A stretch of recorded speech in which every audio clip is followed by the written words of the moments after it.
You are listening to the Stop Binge Eating podcast with Kirsten Sarfty, episode number 132. Welcome to the Stop Binge Eating podcast. It's time for you to end your food obsession and begin feeling confident and in control around food. You are absolutely capable of eliminating binge eating from your life, and I'm going to show you how by giving you simple tools and insights that you can apply in your own life. I'm your host, Kirsten Sarfty. Now let's get to it. Hi, how are you doing? I really wish I could hear your answer because I really want to know. I'm good. I'm having a great day and enjoying being inside on this freezing cold New Hampshire day. Now, like I said in the last episode, I wanted to talk more in depth about some of the topics that were discussed on my coaching call with Tammy that I posted a couple weeks ago. Last week, I talked about your identity as someone who binges and your future identity as someone who doesn't binge. Today, we're talking about your lovability and your body. This is not something that was relevant only to Tammy. I see this come up all the time in my coaching groups, and I know I struggled with it too, so it's time I address it here on the podcast. So I'll be talking about lovability with all kinds of love, family love, romantic love, friend love, all of it. But most of the attention on this topic in this episode will be on romantic love, because I feel like that's the most common one that people deal with when they're associating their body with their lovability. I struggled with my weight for years of my life, and I remember thinking that if I wanted to get a boyfriend, I had to lose weight because a guy I would want wouldn't want to date someone who is my size. I'd also say that I wouldn't want to date someone who wanted me at that size because I'd want him to have higher standards. What's so interesting to me as I look back was that I was putting so much value on my body size and shape. I had a good amount of confidence in myself, my personality. I wasn't so much concerned about a man not liking me for me, but I was concerned about a man and his thoughts and preferences regarding my body. When I finally did lose weight and get to my ideal body size, it wasn't fully motivated by a desire to be more attractive, but I'd be lying if I said that thought wasn't in my mind. It was like a secondary or tertiary reason. By the way, did you all know that word? Tertiary? I didn't, and I'm sure most of you didn't either. I'm getting such a kick out of the fact that I used that word. I was looking up what comes after secondary, like a third reason, and that's it. So a little vocab lesson for you. You're welcome. Anyway, so we have it in our minds that if we want a good mate, a good partner, then we have to look a certain way. Then we will only find love if we have a certain body type or shape. And this obviously goes back to what society has taught us and what we see in the media, no doubt. But you may have also seen it to be true in your own life, which can make this so much harder to work through, because I have for sure. When I lost my 40 pounds my sophomore year in college, I noticed a difference in the attention I received from men. And later in my adult life, I remember a coworker of mine who I had known for like a year suddenly becoming interested in me after I lost some weight. He told me there was something different about me. I don't know if he knew that I lost weight or if he was just sensing something, but that's what he said. Now, I've been overweight, borderline overweight, at my ideal weight, and all the weights in between, and I've seen how men have responded to me in all those instances. But were their responses because of my body, because of me, or because of them? Most of you think it's your body. You think your body is the determining factor in whether or not you're single, in a relationship, married, and overall, whether or not you're loved. You may think your relationship or marriage is lacking love and you blame your weight for it. You may think your partner isn't attracted to you anymore, or if they say they are, you think they're lying. You're thinking they can't love you if you're at the size you are and in the body you have. You're determining your lovability by your weight. But is that all there is? Your weight? Is that all that matters when it comes to loving you? Because what about the rest of you? Is that all secondary? Do you really believe that everyone in this world determines whether or not they love someone based on their body size and shape? Now, maybe there are some people who do. For some people, that may be their number one most important quality when it comes to loving someone. But let's be real here.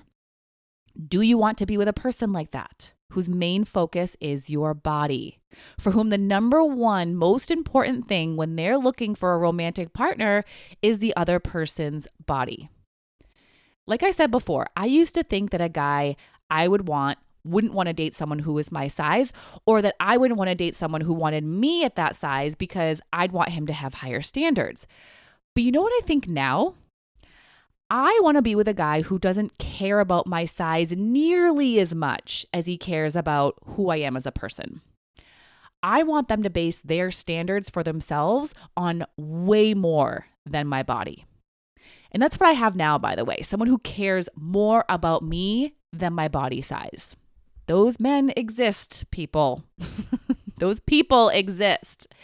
Now, I get that attraction is part of romantic relationships, but what you're forgetting is that, number one, not everyone cares about body size. And number two, not everyone wants the same body size. A woman you look up to for having the perfect body, a man may look at and think she's too skinny. There are guys out there who want average size women, plus size women, or simply just a woman who is loyal, fun, thoughtful, and loving. The problem here is that you're projecting your thoughts about what it means to be lovable onto other people. You're assuming that you know what other people think when you really have no idea. You might be thinking like I was, that the guy that you want won't love you because of your body, but how do you know that? Or that you don't want a man who would love your body as it is now. And why not? Those amazing men that would want your body are deep and would see you for who you are, not just the body that you live in. So if you want to be loved in this body you have now, and to stop waiting to accept love or to look for love until you're thinner, then you have to make a shift in how you think about what it means to be lovable. You need to stop thinking that your body is stopping you from being loved, because it's not. You are. There are plenty of overweight people in this world who are loved on friendship, family, and romantic levels. And I'm going to assume that there are people in your life, at least one person in your life, that are overweight who you love. And you're loving them even though they're overweight. How can that be if bodies determine lovability? Do you know overweight people who are in romantic relationships and are in love? Married, in love, overweight people? Overweight people who are in love in relationships? How can that be if weight determines lovability? You are not the special case, the one person who is overweight or not at their ideal weight and is unlovable because of it. You are 100% lovable because you are a human, and all humans are lovable. We all have the ability to feel love. We all have the ability to feel loved. And if someone does or does not feel love toward you, it's because of them, not you. It's because of their thoughts, not because of your body. Different people love different people. Different people hate different people. Love or hate is not based on the person who is the object of the feeling. It's based on the thoughts the person feeling is thinking. Two women have been married to the same man. The current wife loves him and the ex-wife hates him. Same man, different feeling felt by the women. The man is 100% lovable, but the women determine whether they feel love for him or not. Two people are watching the same movie and one person loves the lead actor while the other person can't stand them. Same person, different thoughts and feelings in the people watching. The actor is 100% lovable, but the people watching determine whether they feel love for them or not. And most likely, it has nothing to do with their weight. How many times have you not liked an actor in a show or a movie that you watched because they were too fat in your mind? This has never happened to me that I can remember. Never. If anything, I appreciate seeing them on screen. Do you watch This Is Us? Because if not, get on it. It's so good. One of the lead actresses, Chrissy Metz, is overweight, and I love her. I love her character, and I love her in interviews that I've seen when she's just being her. Her body doesn't determine whether or not I love her. My thoughts about her do. She is 100% lovable, just there being human and available to be loved. And I determine my thoughts and feelings about her. If I hated her, it wouldn't mean she's any less lovable. It would just mean that I'd be thinking hateful thoughts about her, and that's on me. But I never would because I just love her so much. Now, let's talk about what happens when you're in this larger body thinking that you're unlovable. When you think you're unlovable, how do you feel and how do you show up in the world? You most likely feel bad about yourself. Your self-esteem may be low. Your confidence may be low. You may feel inadequate. And how do you act when you're feeling those ways?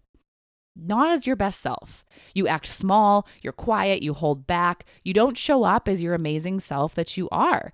You don't give people a chance to love you for who you really are when you don't show up as who you really are. There you are blaming your body for not finding love, but it's most likely you not showing up in a confident, self-assured way that's stopping you. You're stopping you, not your body. Have you ever met someone who wasn't that attractive and then you got to know them and you thought their personality was awesome and then you started finding them to be more attractive? Because I definitely have. Attractiveness isn't just what you physically see. It's also in who you show up as and who you are as a person. But you're stopping people from seeing that when you're thinking you're unlovable and then shutting yourself off from being loved.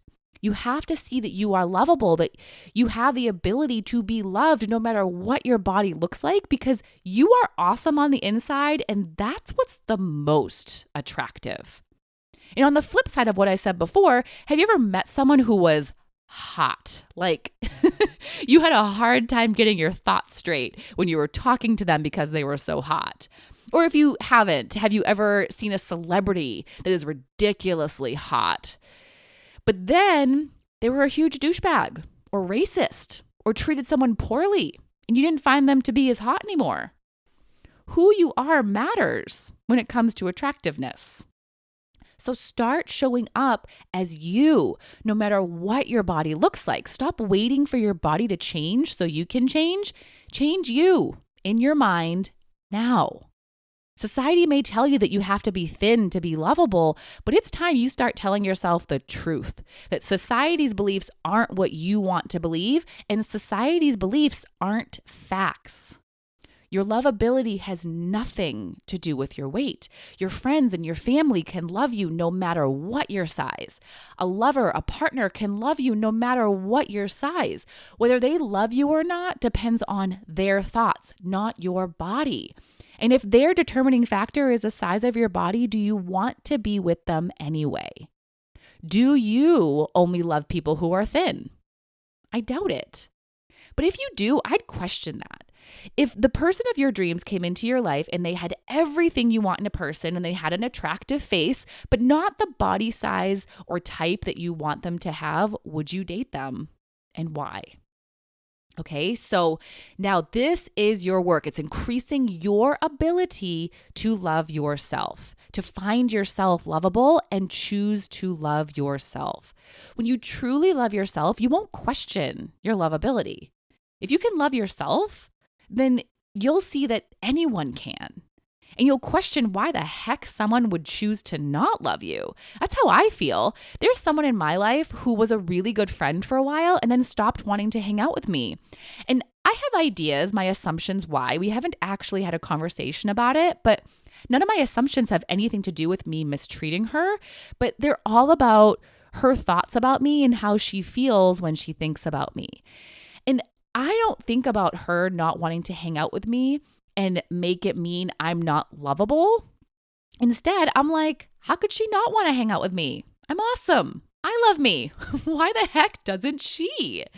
I know I'm lovable, and if she chooses to not love me, then that's on her, and that's okay.